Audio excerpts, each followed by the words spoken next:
একটি গ্রামে রায়হান নামের একটি বাচ্চা ছেলে ছিল। সে একদিন মাঠে খেলতে যায়, হঠাৎ করে দেখতে পারে গাছের নিচে একটি পাখি পড়ে লাফাচ্ছে। রায়হান তখন বাচ্চা পাখিটিকে কোলে উঠিয়ে নেয় এবং সে উঠিয়ে নিলে বুঝতে পারে পাখিটির একটা পাখা ভাঙা। তখন সে পাখিটিকে নিয়ে নিজের বাড়ি চলে যায়। বাসার সামনে যে সে দাঁড়িয়ে তার মাকে ডাক দেয়।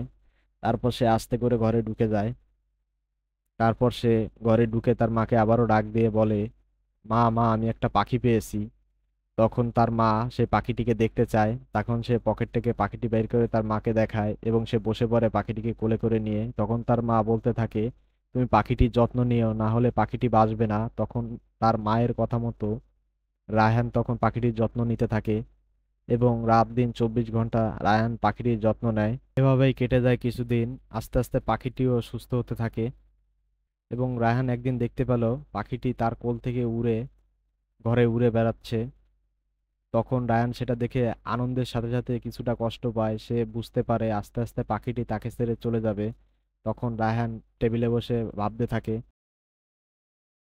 এবং ভাবতে ভাবতে সে খাটের কাছে চলে যায় এবং ঘুমিয়ে পড়ে। এবং পাখিটি তখন টেবিলের উপরে নিজের মতো করে খাবার খায় এবং লাফাতে থাকে। আর রায়হান তখন ঘুমাতে থাকে। হঠাৎ করে রায়হানের ঘুম ভেঙে যায় এবং রায়হান দেখতে পেরে পাখিটি তার সামনে উড়ছে এবং তার মুখের দিকে তাকিয়ে যেন কিছু বলতে চাচ্ছে। রায়হানও তখন তার দিকে তাকিয়ে আছে। হঠাৎ করে রায়হান দেখতে পেল পাখিটি তাকে ছেড়ে চলে যাচ্ছে কোথায় যেন। রায়হান সেটা দেখে খুবই কষ্ট পায়, আবার কিছুটা আনন্দিত হয় যে তার ছোট্ট বন্ধুটি এখন খোলা আকাশে উড়বে।